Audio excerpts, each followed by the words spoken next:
그동안에 이 시인이 자신이 이렇게 많은 이제 고난이 있다고 이야기를 했는데 직접적으로 하지 아니하고 좀 이제 돌려서 얘기를 했습니다. 근데 이제 오늘 본문에서는 직접적으로 이야기를 하고 있거든요. 그래서 그 153절에 보면 나의 고난을 보시고 이렇게 얘기합니다. 지금 이 고난이 있는데 하나님께서 내 고난을 봐달라 이렇게 이야기를 하고 있거든요. 이제 잘못하면 하나님은 고난을 모르시나 이제 그런 내용은 아니거든요. 하나님은 이미 다 알고 계시죠. 그럼에도 불구하고 우리가 이렇게 이 간구는 기도는 그럼에도 불구하고 구체적으로 해야 된다는 사실을 오늘 말씀을 통해서도 다시 한번 가르쳐주고 있고요. 이 고난을 당하는 이유가 뭐냐? 지금까지 구체적으로 이야기하지 않았지만 지금 이 오늘 본문을 통해서 가르쳐주는 그 내용 가운데 하나는 본인의 어떤 잘못 때문에 당하는 고난이 아니라 오늘 말씀을 지키기 위한 고난이라는 거예요. 그래서 내가 믿음을 지키고 또 말씀을 붙들고 말씀을 지키면서 살려고 할 때에 그 고난이 왔다 이렇게 이야기를 합니다. 그리고 그 고난을 갖다 주는 사람들이 있는데 오늘 그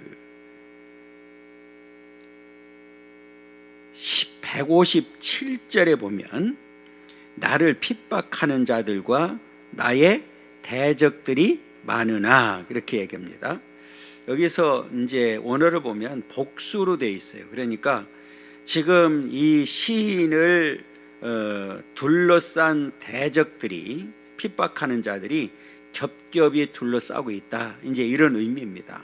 그러니까 지금 이 시인이 당하는 고난이 소위 말하면 억울한 거예요. 우리가 내가 뭔가가 잘못해서 고난 당하면 뭐 당연하게 받아들일 수밖에 없잖아요, 그죠? 그런데 지금 이 시인은 지금 본인이 어떤 잘못해서 당하는 고난이 아니라 어떻게 하든지 말씀대로 살려고 몸부림치는 가운데 당하는 고난이었단 말이에요. 그러니까 사람이 억울할 수 있잖아요. 그러면 억울하면 어떻게 하죠? 복수심에 불타잖아요. 내가 반드시 갚겠다 뭐 이런 생각도 하고 또 뭐 심하면 그렇게 실제로 또 실천하는 사람도 있잖아요, 그죠? 그런데 오늘 이 시인은 전혀 거기에는 이제 관심이 없어요. 제가 이제 관심이 없다고 표현한 이유는 뭐냐면 그렇게 억울한 일을 당해서 지금 오랜 세월 동안 고난을 당하고 있지만 내가 그들을 뭐 보복해야 되겠다, 원수를 갚아야 되겠다 하는 생각보다는 그런 가운데서도 하나님의 말씀을 지키려고 애를 썼다고 하는 거예요. 이 말은 무슨 말이냐면 하나님 앞에 맡겼다는 거거든요. 그러니까 그 이제 154절과 연결해 보면 하나님 앞에 다 맡겨요. 그러니까 이 말은 무슨 말이냐면 하나님께서 분명히 나의 고난을 보고 다 알고 계실 거고 반드시 나를 그 고난 가운데서 구원해 주시고 나를 승리하도록 만드실 것이라고 하는 확신을 가지고 있는 거예요. 그래서 하나님 앞에 이제 맡기는 겁니다. 그래서 우리가 이렇게 이 그 시인을 통해서 우리에게 주려고 하는 교훈은 뭐냐면 우리도 이 땅에 사는 동안에 내가 정말 예수를 잘 믿고 내가 그 믿음을 지키고 말씀대로 살려고 하면 필연적으로 따라오는 게 뭐라는 거예요? 고난이라는 거예요.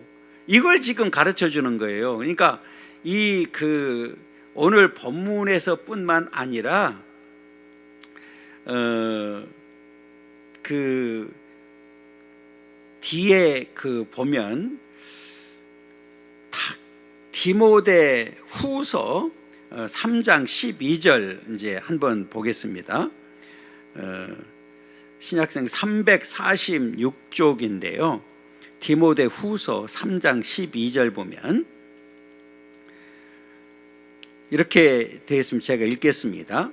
무릇 그리스도 예수 안에서 경건하게 살고자 하는 자는 박해를 받으리라. 그러니까 그리스도 예수 안에서 경건하게 살고자 하는 자는 뭐를 받는다고요? 박해를 받는 거예요. 그러니까 이 시인이 지금 여기에 이 말씀과 연결해 보면 지금 본인이 잘못해서 이런 고난을 당하는 게 아니라 지금 내가 하나님 앞에 경건하게 살려고 하니까, 내가 말씀 붙들고 말씀 의지해 살려고 하니까 고난이 따라왔다는 거예요. 그래서 그 고난을 갖다 준 자들을 향해서 그럼에도 불구하고 그들을 보복하려고 한 것이 아니라 하나님 앞에 전적으로 맡기는 이제 그런 이 믿음의 역사를 우리에게 보여주고 있거든요. 그러니까 우리도 이 땅에 사는 동안에는 이렇게 필연적으로 여러 가지 어떤 그 고난이 당할 수 있는데, 그때에 우리가 어떤 자세를 가져야 되느냐, 오늘 시인이 우리에게 가르쳐 준 거예요. 그리고 우리가 구약에 가면 아주 대표적인 사람이 있죠. 누굽니까? 다윗이잖아요. 그죠? 다윗이 그 사울로부터 뭐 다윗이 잘못해서 지금 어려움 당한 게 아니잖아요. 뭐 피난 가고 도망 다니고 한 게 아니잖아요. 그런데 이 사울이 어떻게 하든지 다윗을 죽이려고 하는 일이 생겼잖아요. 그런데 그런 과정 속에서 우리가 성경에서 잘 알고 있는 대로 다윗이 사울을 죽일 수 있는 환경이 두 번 있었잖아요. 사실은 그때 죽였다고 해서 다윗을 비난할 사람은 아무도 없었어요. 왜냐하면 그 당시에는 이 사울이 완전히 망나니 짓을 했기 때문에 지금 다윗이 억울하게 이렇게 도망다니는 신세가 되었다는 사실을 다 알고 있었거든요. 그럼 뭐 사울을 죽였다고 그래서 문제될 일은 아무것도 없는데, 그럼에도 불구하고 다윗은 죽였어요? 안 죽였어요? 안 죽였어요. 왜 그랬을까요? 하나님께 맡긴 거예요. 그래서 나중에 보면 하나님께서 이 다윗의 원대로 다 처리되는 이제 그런 역사를 이제 보게 되거든요. 그러니까 이게 이제 살아가면서 이렇게 하기가 오늘 시인처럼 다윗처럼 하기가 쉬워요, 어려워요? 어렵잖아요. 예를 들어서 그냥 뭐 잘못도 없는데 막 뭐 비난을 하고 이제 하면 참 억울하잖아요. 여러분들 경험해 봤어요? 저는 너무 힘들었어요, 진짜로. 수없는 거짓말에. 그런데 그거를 일일이 다 대응할 수가 없잖아요.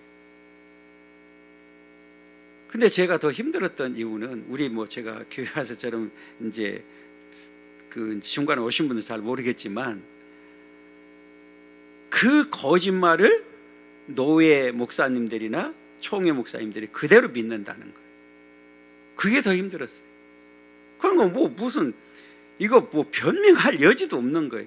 그런데 이제 시간이 지나고 나니까 다 그게 거짓으로 드러났잖아요. 다 거짓말하고 뒤집어 씌운 거를 다 이제 드러났는데, 그때 간들 뭐 하겠어요? 그렇잖아요. 그렇다고 그들을 무엇을 어떻게 하겠어요? 할 수 있는 방법이 아무것도 없지. 그러니까 이게 참 쉽지 않아요. 정말 오늘 시인처럼 다윗처럼 그럼에도 불구하고 그 인내하고 참고 하나님 앞에 맡기고 가는 거예요. 그런데 지금 이 시인이 그렇게 이 모든 상황 속에서 그 하나님 앞에 맡기고 나아갈 수 있었던 이유 중 하나는 지금 이제 말씀을 붙들고 말씀에 의지해서 살았기 때문에 가능한 거예요. 그래서 그 답을 우리에게 주고 있는데, 자 보세요. 153절에 보면 나의 고난을 보시고 나를 건지소서, 내가 주의 율법을 잊지 아니했다는 거예요. 그러니까 이 얘기는 늘 말씀을 붙들고 말씀을 기억하면서 살고 있는 거예요. 이 말씀을 잊지 않고 있다. 이 얘기는 뭐예요? 하나님의 말씀은 절대로 불변이다. 변함이 없다. 그러니까 지금 내가 이렇게 억울한 일을 당하고 있는 이 순간에도 하나님의 말씀은 변함이 있다 없다? 없다는 거예요. 나는 말씀 붙들고 말씀을 의지해서 살고 나는 말씀을 절대로 잊지 않습니다. 이 얘기는 무슨 얘기냐면 뭘로 연결되느냐면 반드시 하나님께서 약속하신 말씀대로 될 줄을 나는 믿습니다. 그러니까 하나님께 모든 걸 맡기는 거예요. 이게 굉장히 중요한 원리거든요. 그러니까 오늘 저와 여러분들도 이제 이 땅에 사는 동안에 억울한 일을 당할 수 있잖아요. 억울한 일을. 그때에 오늘 이 말씀 시인과 같은 그럼에도 불구하고 말씀을 찾고 하나님을 찾고 말씀을 의지하고 말씀을 다시 한번 기억하고 나아가는 그런 이 믿음의 삶이 중요한 거예요. 그러면서 하나님이 친히 재판관이 되어주시고 변호사가 되어주셔서 나를 구원해 주세요. 그게 이제 154절이에요. 주께서 나를 변호하시고 나를 구하사 주의 말씀대로 나를 살리소서. 그러니까 왜 말씀을 잊지 않았느냐, 왜 말씀을 다시 찾았느냐, 다 주님의 말씀대로 나를 살릴 것을 확실하게 믿은 거예요. 그러니까 이 얘기는 하나님께서 하신 말씀은 절대로 변함이 없다는 사실을 확실하게 믿고 있는 거예요. 그래서 하나님 이 그 새 번역에서는 표준 번역에서 이렇게 이제 하나님께서 나의 재판관이 되어 주시고 나의 변호사가 되어 주셔서 나를 구원해 주시고 살려 주세요. 이제 이런 내용이거든요. 그러니까 이 얘기는 하나님만이 하실 수 있습니다. 지금 나를 괴롭히는, 나에게 고난을 갖다 준 이 대적자들이, 핍박하는 자들이 나를 겹겹이 싸가지고 나를 막 힘들게 하고 있는데 그럼에도 불구하고 나는 흔들리지 않습니다. 왜냐하면 하나님이 여전히 살아계시고 하나님의 말씀대로 나를 살리실 줄을 나는 믿기 때문에, 나는 확실한 믿음을 가지고 있기 때문에 나의 믿음이 흔들리지 않습니다. 그리고 절대 믿음이 흔들리지 않았어요. 그러니까 이 뒤에 가면 지금 막 거짓말하고 이게 배교하고 이제 막 하는 그런 상황 속에서도 절대로 말씀을 놓지 않는, 믿음의 끈을 놓지 않는 이제 이런 역사를 우리에게 보여주고 있거든요. 여러분, 세상 사람들이 다 막 악한 길을 갈 때 혼자 이 말씀을 지키는 게 여러분 얼마나 어렵겠어. 그렇잖아요. 한번 생각을 해보세요. 그렇잖아요. 우리가 이제 흔히 제가 가끔 말씀드리지만 민주주의라고 하는 이 민주주의는 다수결의 원칙이잖아요. 그죠? 그런데 우리 민주주의가 맞아요. 자유민주주의가 민주주의가 우리가 맞지만 사실은 어떻게 보면 성경은 민주보다 더 앞서는 게 있어요. 하나님의 말씀입니다. 그러니까 100명 중에 99명이 아니라 할지라도 한 명이라도 하나님의 뜻에 맞으면 그게 맞는 거죠. 그게 이제 우리에게 단적으로 보여지는 예가 이스라엘 백성들이 출애굽해서 1년 만에 이제 그 가데스 바니아 사건이 있잖아요. 그죠? 12명의 그 정탐꾼을 대표를 불러서 정탐을 하고 왔잖아요. 그럼 12명 중에서 몇 명이 반대를 했습니까? 10명이 했으니까 10명 말을 듣고 가야 되는 게 맞잖아요. 그런데 그게 아니잖아요. 그죠? 우리가 다수주의 원칙이라고 그러면 12명 중에서 10명이 부정적으로 얘기했으면 그걸로 가야 되는 거 맞죠.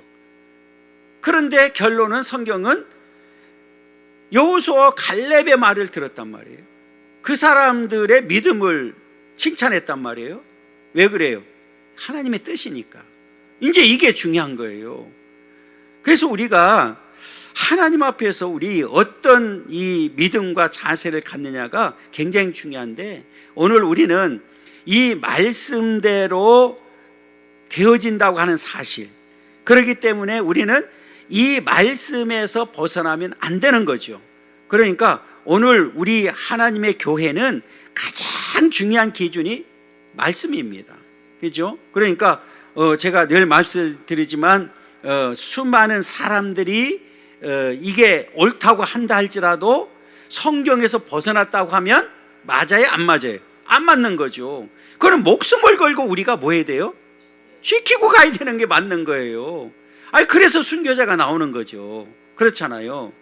그냥 다수 좋은 대로 간다 그러면 이 진리가, 말씀이 지켜질까요? 안 지켜질까요? 안 지켜지죠. 그렇잖아요. 어떻게 지켜줄 수가 있겠어요? 그러니까 이 얘기는 오늘 시인이 말씀대로 나를 살려달라. 그러니까 이 얘기는 말씀을 근거로 하면, 나는 말씀을 잊지 않았고 말씀을 붙들고 살고 있기 때문에 나를, 이 말씀대로 나를 살려줄 줄 나는 확실하게 믿습니다. 확실한 믿음을 가지고 있으니까 하나님 앞에 맡길 수가 있는 거죠. 여러분, 우리가 이 맡긴다고 하는 이 믿음에는 반드시 이제 돌아와야 되고, 이것을 우리가 해결하고 하고요. 돌아와서는 반드시 이제 위탁이라고 하는 내 맡기는 이 절차가 필요하거든요. 그런데 이 내 맡길 때 우리는 누구한테 맡깁니까? 하나님께 맡기죠. 그런데 이 맡길 때에 가장 중요한 게 뭔지 아십니까? 예, 신뢰관계죠. 그게 믿음이죠. 그렇잖아요. 이 세 가족에서도 이제 가르치는 내용이거든요. 그러면 우리가 은행에다 지금 이제 돈을 가서 맡겨요. 왜 맡겨요? 예, 내가 언제든지 내 돈이니까 빼올 수 있으니까 내가 맡기는 거지. 내가 맡겼는데 은행이 어느 순간에 띄어먹는다 그러면 맡길 수가 있겠어요? 그 신뢰관계잖아요. 그죠? 신뢰관계. 그러니까 내가 내 맡긴다는 얘기는 뭐예요? 하나님 앞에 내가 이제는 내 맡긴다는 얘기는 말씀대로 그대로 될 줄로 나는 믿고 하나님을 전적으로 믿기 때문에 내가 내 모든 것들을 다 하나님 앞에 온전히 맡기는 거거든요. 통째로 맡기는 거예요. 그러니까 이때부터는 하나님 내 인생을 책임져 주세요. 이제 이런 얘기거든요. 그럼 이 시인도 그 얘기예요. 지금 말씀대로 나를 살려달라는 얘기는 지금 다른 이 세상적인 근거가 아니에요. 하나님께서 말씀하신 대로 나는 그대로 믿습니다. 그러니까 나는 하나님께서 그렇게 말씀대로 역사하실 줄 믿습니다. 나를 살려줄 줄 믿습니다. 지금 이 핍박하는 자들, 대적하는 자들이 나를 겹겹이 둘러싸서 나를, 내가 언제 세상적으로 볼 때는 소망이 없고 세상 사람들이 볼 때는 언제 죽을지도 모르는 그런 상황이 있지만, 절망 가운데 있지만 나는 그럼에도 불구하고 소망이 있습니다. 왜요? 하나님을 믿으니까. 하나님께서 말씀하신 대로 나를 살려줄 줄 믿으니까. 하나님이 나의 변호사가 되어주시고 재판관이 되어주셔서 나를 살려줄 줄 나는 확실하게 믿습니다. 그러니까 이 하나님 앞에 온전히 뭐 하는 거예요? 맡긴 거예요. 이게 맡기는 삶이 얼마나 중요한지를 우리에게 이제 보여주고 있습니다. 그러면서 이제 이 내용은 이런 거예요. 나는, 이 시인은 뭐를 확신하느냐? 구원을 확신하는 거예요. 그러니까 나를 살려준다는 얘기는 단순히 목숨을 뭐 살려주는 것뿐만 아니라 나의 구원을 확신하는 거예요. 그런데 나를 핍박하고 나를 괴롭게하는 자들은 구원이 없다고 얘기합니다. 왜 그러느냐? 하나님의 말씀을 찾지 않으니까. 하나님께 인생을 맡기지 않기 때문에 그들은 구원으로부터 멀어진다고 표현합니다. 자, 오늘 155절에 그 얘기예요. 구원이 악인들에게서 멀어짐은, 그래요. 구원이 악인들에서 왜 멀어집니까? 이 악인들은 고의적으로 죄를 범하는 자들. 그러니까 특히 오늘 이 시인과 같이 경건하게 살려고 하고 말씀대로 살려고 하고 하나님 뜻대로 살려고 하는 자들을 핍박하는 자들이잖아요.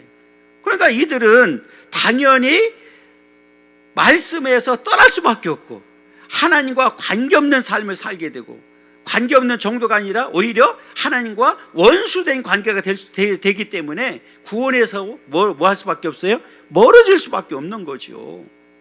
구원으로부터 멀어질 수밖에 없는 거죠. 그 이유를 얘기하는 거예요. 그들이 주의 율례들을 구하지 아니합니다. 그들이 주의 율례를, 말씀을 구하지 않는다는 거예요. 그러니까 말씀을 찾지도 않고 구하지도 않고 하나님과 말씀과 관계없는 삶을 살으니까 당연히 구원으로부터 점점 뭐예요? 멀어질 수밖에 없는 거죠. 그렇잖아요. 여러분, 우리 성경에는 분명히 하나님을 가까이 하면 복이 있다고 그랬잖아요. 이 가까이에 있는 자가 구원이 있는 거지 멀리 있는 자가 어떻게 구원이 있어요? 그렇잖아요. 아니면 생각을 해보세요. 우리가 그냥 이 상식적으로 사람이 지금 빠졌어요. 멀리 있는 사람이 와서 구할 수 있어요? 없잖아요. 가까이 있는 사람이. 이 얘기는 뭐냐면 내가 하나님을 가까이 하면 늘 하나님이 나를 언제든지 손잡아 주는 거예요. 그냥 능력의 손으로 붙들어 주는 거예요. 내가 힘들고 어려울 때 낭망해서 내가 절망 가운데 물에 빠져서 퐁당퐁당 해도 나를 건져주신다고요. 이게 하나님의 은혜고 역사인 줄 믿습니다. 이거를 이제 시인이 아는 거예요. 하나님을 가까이 하고 말씀을 가까이 하면 하나님의 절대로 버리지 아니하고 반드시 구원해 주신다. 그런데 이 악인들은 늘 뭐예요? 그냥 악한 일에 힘쓰는 거예요. 하나님과 관계없는 이 말씀을 찾지 않고, 그러니까 구원으로부터 멀어질 수밖에 없는 거죠. 그래서 오늘 이야기는 뭐냐면 나에게는 분명히 구원이 있지만 저 악인들에게는 구원이 없습니다 하는 내용이에요. 그렇잖아요. 여러분, 우리가 세상 사람들은 그런 얘기 하잖아요. 저 사람은 법 없이도 살 수 있는 사람이야. 그런데 그 사람이 예수 안 믿어. 구원이 있어요, 없어요?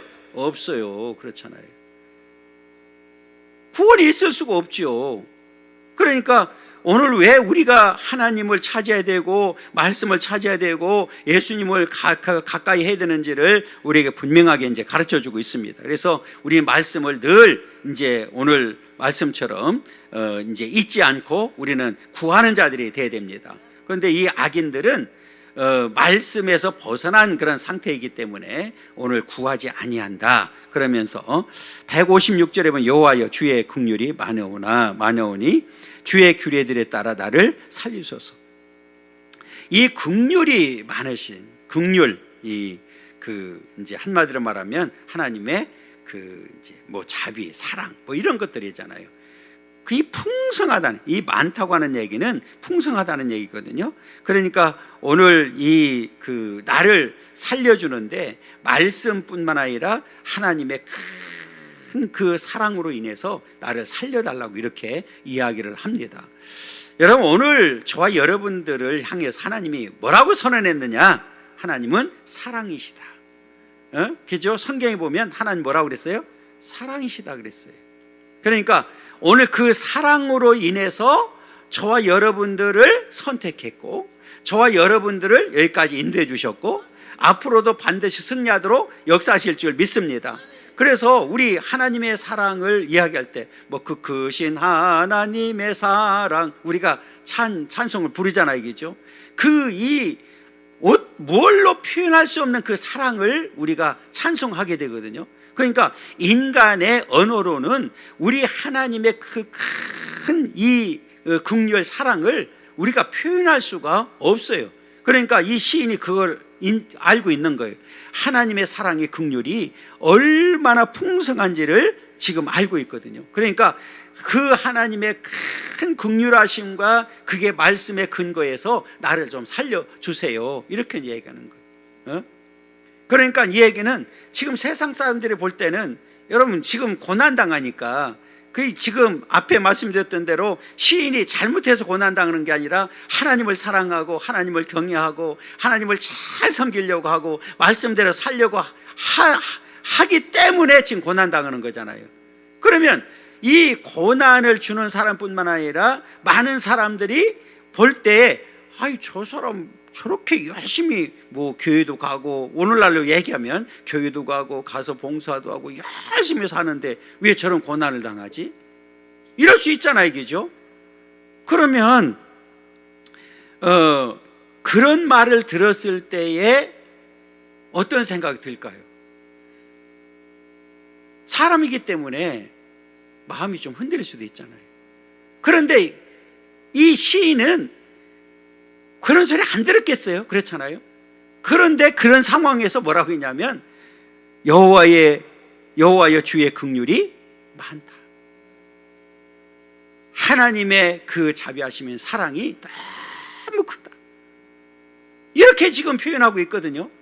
그러면 아니 그렇게 사랑이 많고 긍휼이 많으신 하나님이 왜 이런 고난을 주느냐고, 주지 말아야 되지, 또 이렇게 표현할 수 있잖아요. 그런데 이 시인은 그것까지도 다 받아들이는 거예요. 그러니까 지금 내가 그 고난을 당하고 있지만 그럼에도 불구하고 하나님의 그 긍휼하심과 사랑은 너무 크다는 거예요. 다시 말하면 변함이 없다는 거예요. 여러분, 이 하나님 그래서 주의 규례들에 따라서 나를 살려달라고 이렇게 이야기를 합니다. 그러면서 이제는 이렇게 나를 핍박하고 대적하는 자들이 이제 많은데 나는 어떤 경우라도 말씀에서 떠나지 않겠습니다. 이런 고백을 합니다. 앞에 계속 말씀드리지만 억울하게 이런 고난을 당할 때 그럼에도 불구하고 하나님의 그 사랑과 긍휼이 풍부하고 너무 큽니다. 변함이 없습니다. 그리고 나는 어떤 경우라도 나는 말씀을 떠나지 않을 겁니다. 이게 쉬운 문제가 아니잖아요. 그렇잖아요. 우리가 흔히 좋을 때는 막 기뻐하고 감사하고 찬양하고 영광 돌려드리고 뭐 할렐루야 아멘 다 할 수 있죠. 그런데 막상 고난이 닥치면 제가 가끔 말씀드리죠. 솔직히 말하면 찬송이 됩니까? 기도가 됩니까? 안 돼요. 안 돼. 그게 쉽잖아요. 그러니까 평상시에 내가 열심히 기도했던 사람은 그나마 기도권을 잡을 수가 있어요. 그런데 기도하지 않았던 사람들이 와서 갑자기 기도하려면 기도가 됩니까? 안 돼요. 그게 쉽지가 않다고요. 그래서 우리는 어찌 보면 습관처럼 해야 되는 이유가 바로 여기 있는 거예요. 내가 어떤 힘들고 막 고난 가운데 있다 할지라도 습관처럼 되면은 우리는 자동적으로 자동 반사가 되잖아요. 그죠? 그러면 내가 순간적으로 힘들고 어려워서 막 이제 기도도 잘 안 되고 찬송도 안 되고 성경도 읽을 수 없고 하는 그런 상황이 오다가도 우리는 제자리로 돌아갈 수가 있는 겁니다. 굉장히 중요한 문제거든요. 그래서 시인이 그걸 알고 있는 거예요. 지금 나의 형편과 상관없이 나는 하나님의 사랑은 변함이 없음을, 그리고 너무 큰 사랑임을 나는 알고 있습니다. 그리고 나는 어떤 경우라도 하나님 말씀을 떠나지 않을 겁니다. 이렇게 고백을 하고 있는 거예요. 그래서 이제 157절이 그 얘기거든요. 나를 핍박하는 자들과 나의 대적들이 많으나 나는 주의 증거들에서 떠나지 아니했나이다. 나는 주의 말씀에서 뭐 하지 않았다고요? 떠나지 아니했다는 거예요. 여러분, 오늘 이 시인과 같이 저와 여러분들은 어떤 경우라도 말씀에서 떠나는 일이 없기를 간절히 소망합니다. 왜요? 말씀에서 떠나는 순간 우리는 망하는 길로 가는 거예요. 여러분, 우리가 어떤 어려움을 당하면 이게 일반적인 이 사람들은 원망하고 불평하고 하나님을 떠나고 하는 모습들을 우리가 솔직하게 보거든요. 그러니까 우리가 지금 시편 119편을 쭉 그 많은 구절을 살펴보면서 시인이 그 고난과 핍박이라는 단어를 굉장히 많이 썼어요. 심지어는 내가 무덤 직전까지 내가 뭐 그냥 먹지를 못해서 이 살이 뼈에 붙어 있는 가죽이 살에 뼈에 붙어 있는 상황까지도 설명했단 말이에요.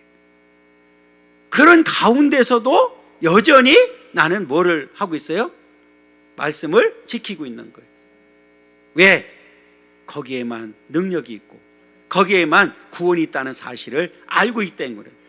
그러면서 반대로 하나님을, 이 악인들을 보면서 하나님 말씀을 지키지 못하고 떠나는 사람들을 보면서 너무 슬퍼하는 거예요. 왜? 앞에 그랬잖아요. 이들에게는 뭐가 없다? 구원이 없으니까. 구원이 점점점 멀어지고 결국은 구원이 없다는 사실을 알고 있고, 나는 그렇게 고난 가운데 있지만, 여러분 지금 상황 보면 지금 이 시인은 고난 가운데 있지만 지금 이 대적들이나 악인들은, 핍박하는 자들은 고난 받는 것이 아니라 고난을 뭐 하는 자예요? 갖다 주는 자들이잖아요. 그럼 지금 상황으로 보면, 세상적인 눈으로 보면 누가 지금 잘 나가고 있는 거예요? 악인들이 잘 나가고 있는 거잖아요. 악한 자들이. 그렇잖아요.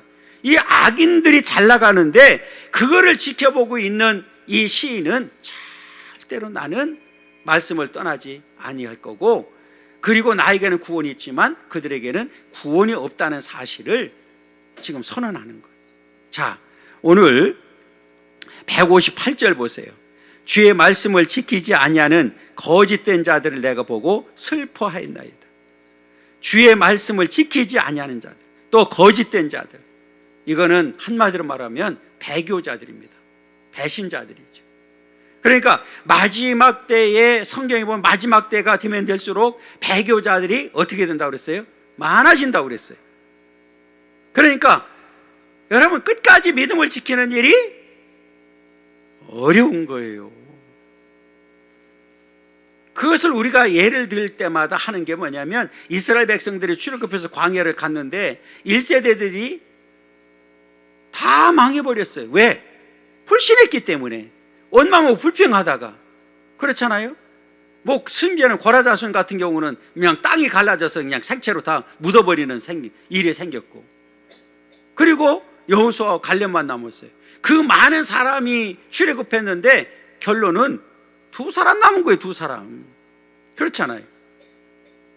그러니까 이 성경에 보면 여러분, 남은 자가 많지 않다는 거예요.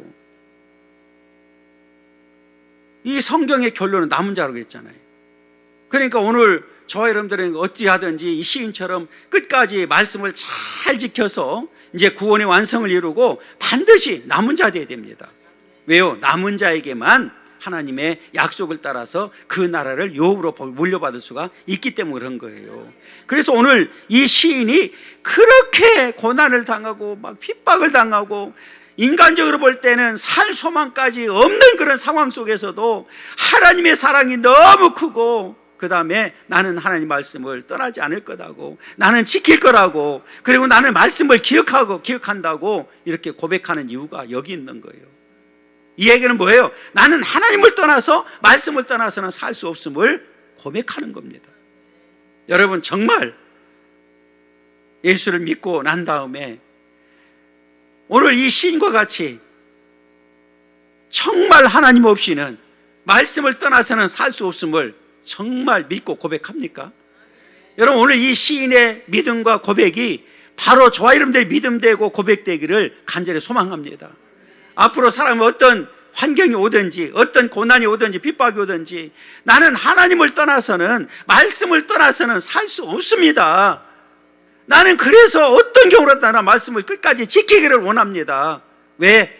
그 길만이 나에게 구원이 있기 때문에. 오늘 시인과 같은 이 고백이 정말 우리 고백되기를 간절히 소망합니다. 그래서 지금 말씀을 지키지 않는 자들 보니까 너무 안타까운 거예요. 그래서 슬퍼하는 거예요. 왜? 그들에게는 구원이 없으니까. 여러분, 이 구원을 받았다고 하는 이 사실이 얼마나 중요한지를 우리에게 보여주고 있거든요.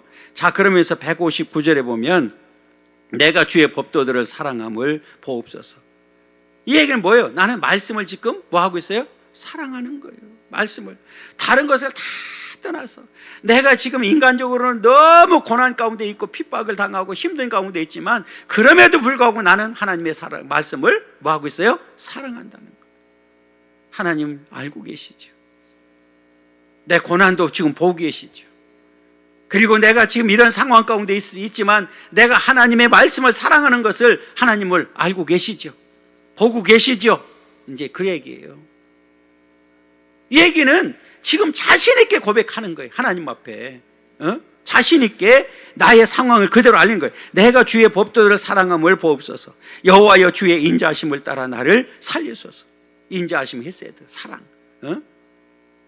내가 말씀을 사랑하고 하나님을 사랑하는 만큼 하나님의 그 사랑이 큰 사랑으로 인해서 나를 살려달라고 이렇게 고백을 합니다. 여러분, 우리 하나님은 저와 여러분들을 향한 그 사랑이 절대로 변함이 없습니다. 우리 마음이 몇 개라고 그랬어요? 에? 그러면 우리 마음이 하루에 몇 번 변하는 것 같아요? 예. 수시 합격하셔. 정시 합격하지 말고 수시 합격. 수시도 안 되니까 나훈아가 무시로 불렀어. 예? 무시로. 그러니까 우리가 어렸을 때는 어른들이 아이고 저는 뭐 조석변 그랬거든요. 그럼 지금 들어보니까 하루에 아침하고 저녁 2번 변하는 거야. 그런데 솔직히 말하면 여러분이 하루 살면서 눈 뜨고 내가 잘 때까지 몇 번 변하는 것 같아, 마음이.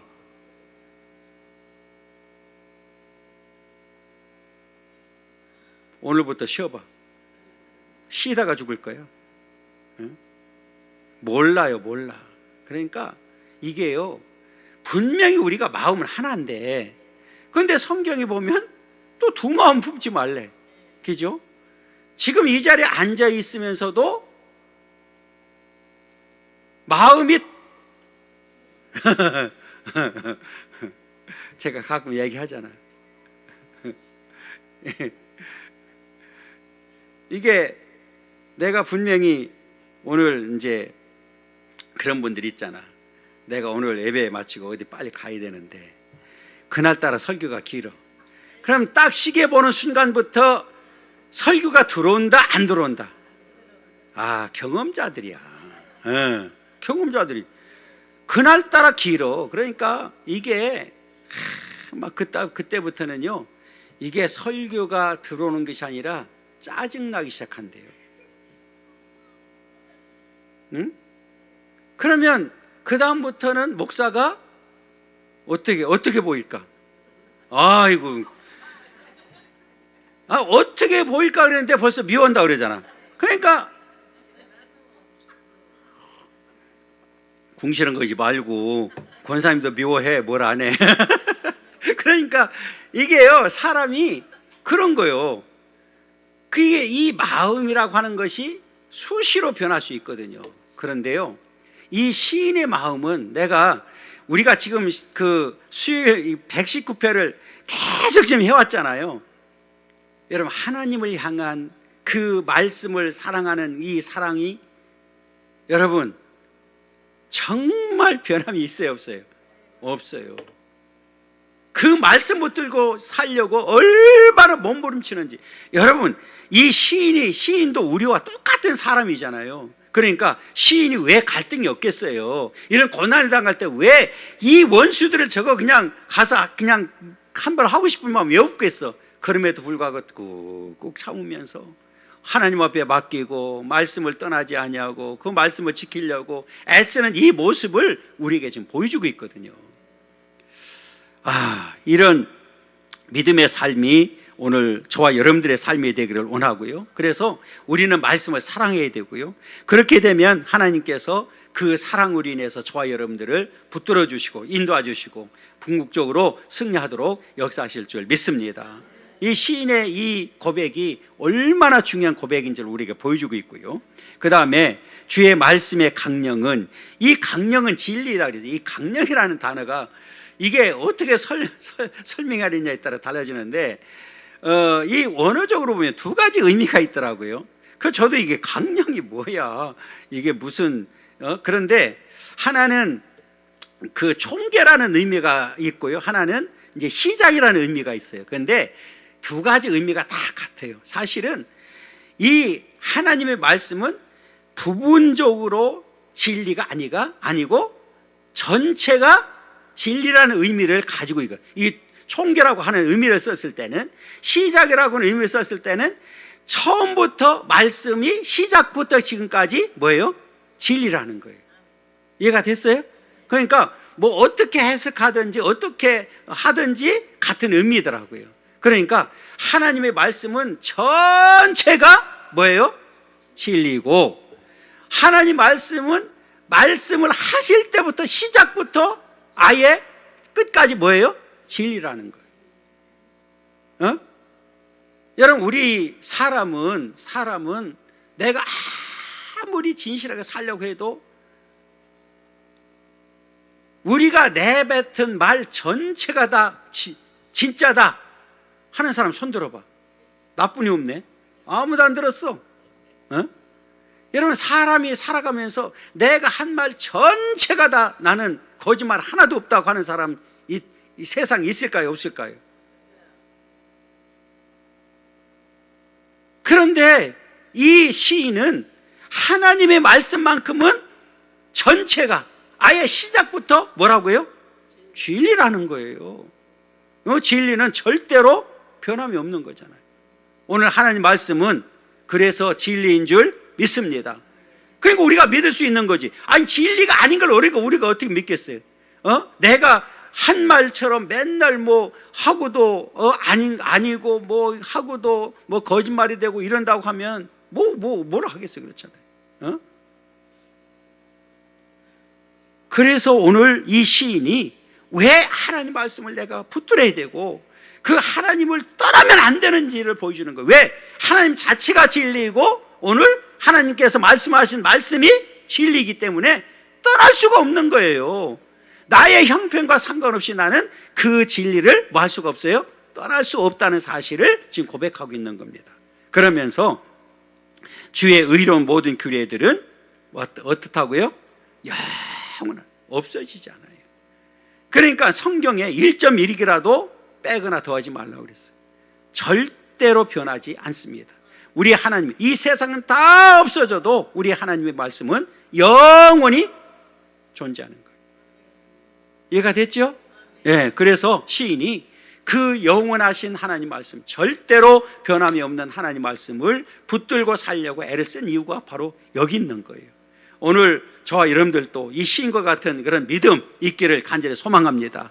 이 세상은 다 변해도 하나님 말씀은 절대로 변하지 아니하고 하나님의 사랑은 절대로 변하지 않기 때문에 나는 하나님을 사랑하고 하나님 말씀을 사랑하고 나는 하나님 말씀을 지키면서 마지막까지 살겠다고 하는 이 시인의 고백이 오늘 저와 여러분들의 고백되어야 된다는 거죠. 그러면 우리는 반드시 하나님의 말씀의 능력에 힘입어서 승리하게 될 줄 믿습니다. 이 믿음의 역사가 우리 가운데 있기를 간절히 소망합니다.